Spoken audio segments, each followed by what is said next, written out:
Janela alimentar, que é comum ao jejum intermitente, mas não significa que você esteja fazendo isso, o que, que ela ajusta? Ela ajusta com outra coisa, né, que a gente chama de horizontalização alimentar, né? Então, tem a janela alimentar, fracionamento alimentar e a horizontalização alimentar. Quando você junta o que é o fracionamento alimentar mais a horizontalização alimentar, a gente dá um exemplo muito legal para o nosso paciente, né? Então, a gente pega uma garrafa PET de refrigerante, 2,5 litros.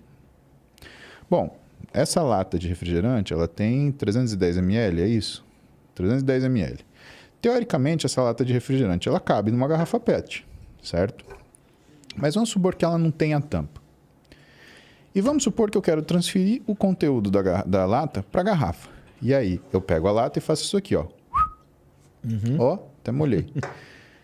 Bom, a exemplo do que aconteceu aqui, o que vai acontecer se eu virar o conteúdo da lata de uma vez?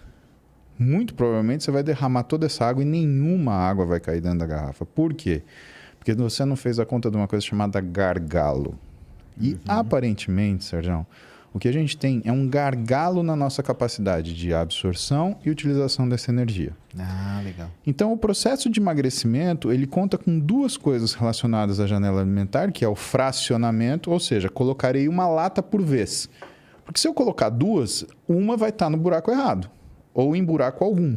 Certo. E segundo, a horizontalização, ou seja, eu sempre colocarei de lata em lata. Por quê? Quando você coloca mais caloria do que o seu gargalo permite, de capacidade de assimilação daquela energia, você vai engordar por excesso de caloria. E quando você coloca menos, que é o erro de todo mundo que faz restrição alimentar. É cortar a caloria que você fala. Exatamente. E por que que isso é um erro? Né? Isso é um erro porque quando você faz isso, o teu organismo ele entra num modo estresse. E o que ele faz? Ele liga o modo economia de energia. E quando ele liga esse modo economia de energia, e ele usa hormônios para fazer isso, esse é um estado que permanece. Logo, duas coisas acontecem. Ele diminui a velocidade de queima de gordura, começa a fazer uma coisa que a gente chama de produção endógena de glicose, ou seja, o fígado começa a liberar glicemia na circulação, só que não é uma coisa controlada e devagar, é um burst. Puff.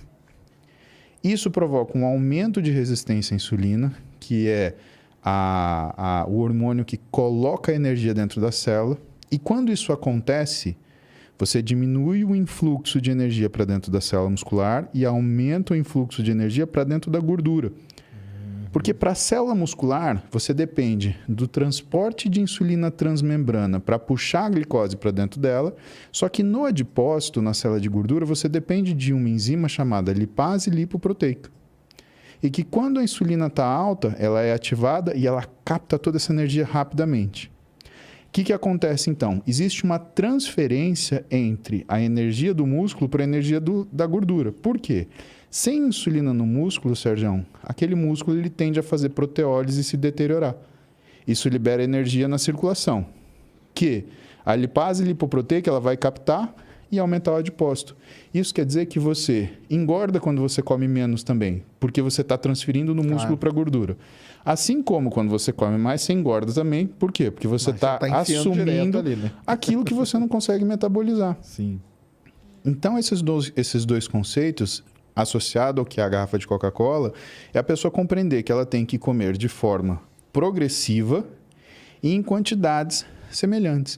Se as pessoas fizessem essas três coisas, Sérgio, todo mundo ia conseguir emagrecer. Mas não, é a história da agonia. Né? Ela tem uma agonia porque ela não se reconhece, ou porque ela não se sente inserida no meio social que ela vive, ou por qualquer outra razão, e ela quer o que resolver? Na pancada, mas não resolve na pancada.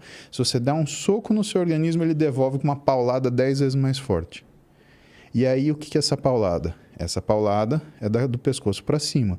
É a alteração do que é a sua forma de percepção da sua capacidade nutricional ou da sua situação nutricional, e você desenvolve transtornos alimentares. Compulsão, binge, anorexia, bulimia, que são doenças que matam e que tem pessoas que lidam com isso de forma profissional e maestralmente. Desequilibra, né? A cabeça, né? Sem falsa modéstia, a pessoa que eu conheço que melhor lida com isso é minha esposa, a Roberta, que é nutricionista e que lida com essa área de transtornos alimentares. E que vê a calhar muito da gente trabalhar junto, por quê? Na área esportiva, por conta desse esforço contínuo e mal dirigido das pessoas que fazem atividade física, pelo menos em relação à parte nutricional, levam elas a ter transtorno alimentar. Então, é uma pessoa que está fora do peso, que chega para o médico ou para o nutricionista e fala, não, mas me dá uma dieta mais restritiva. Pô, mas você já fez a dieta restritiva e você viu que isso piorou sua vida. Você quer mais restritiva? Tanto que quando a gente olha o que são os fatores de risco para você desenvolver um transtorno alimentar, são dietas mal elaboradas. Entendi. Por isso que a gente fala, procura um nutricionista, vai ver. Porque isso é uma coisa séria, cara. É uma coisa que todo mundo acha que sabe fazer. Não pode sair fazendo na loucura nada, né? Senão Aí as pessoas nem perguntam para o Google. Né? Então, o trabalho do médico é difícil, do nutricionista é mais ainda, porque a pessoa ela assume que ela sabe aquilo. É o problema, né? Que é o que a gente chama da Não é da auto. Da auto é pelo Google mesmo. Esse autodidatismo, né? Que na realidade é conveniente, né? Eu aceito aquilo que me convém, né? Mas o que eu ia te falar é do efeito Dunning-Kruger, né? Sim. Que é o que explica a maioria das mazelas que nós vivemos, né? Uhum. E eu acredito nisso. Eu acredito que a pior coisa é o conhecimento parcial. Porque aquilo que você ignora, você não se arrisca. Mas o conhecimento parcial is a bitch, né? Ele vai te colocar numa situação de problema. Pode ver que quando alguém fala que não domina, sempre toma uma carraspana. Por quê? Porque... Sabe, essa sensação de saber o que está falando é o que esses caras eles conseguiram falar. Então, para vocês contemporizar isso daí, entender o que é efeito Dunning-Kruger, isso é importante pra caramba. Isso é muito mesmo.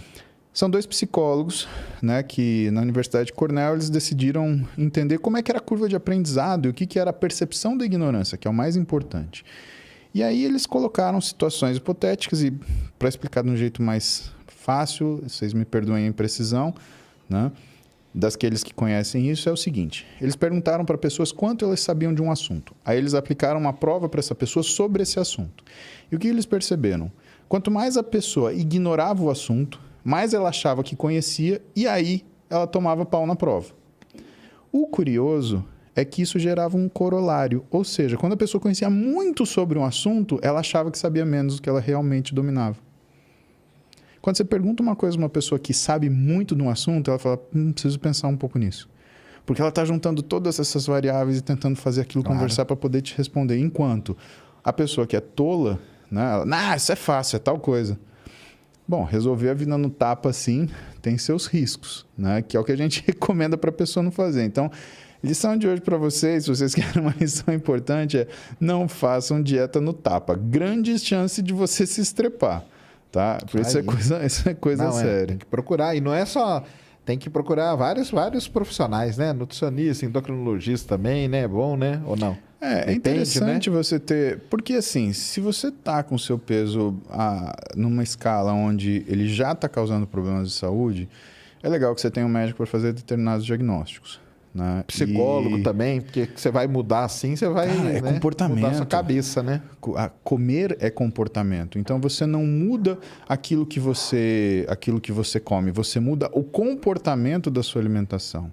Né? Que é outra coisa que as pessoas elas entendem errado, né? Que é, a pessoa é viciada em açúcar, ela é viciada, sei lá, em gordura. Não existe isso, Sérgio. Ninguém é viciado em comida. Você não pode ser viciado numa coisa que você precisa. Você é viciado em oxigênio? Vou respirar o mais oxigênio possível. O dia inteiro, né? Ou então você vai prender a respiração que você fala, não quero ficar viciado em oxigênio. Cara, isso é tolice. Exato. O que as pessoas viciam é no comportamento de consumir determinados alimentos em determinadas condições. E para você entender por que isso acontece, você tem que entrar em neurociência, você tem que entrar em sistemas de recompensa, descobrir como é que funciona núcleo arqueado, como é que funciona striatum dorsalis, striatum ventralis ou núcleo accumbente, saber se você é uma pessoa mais amigdaliana, se você é uma pessoa que ativa mais seu núcleo ventromedial do córtex pré-frontal, para você entender como você funciona. E quem faz isso normalmente é o psicólogo. Né? E quando ele identifica que tem algum curto-circuito aí é o psiquiatra que vai medicar o psicólogo, né? A gente tenta explicar para o paciente, porque é difícil você falar para o paciente, olha, eu preciso que você acompanhe com um psicólogo, talvez você precise de um psiquiatra. Muitos pacientes se ofendem, eles falam, você está falando, você está me acusando de ter um transtorno mental, parece que é um pecado, né?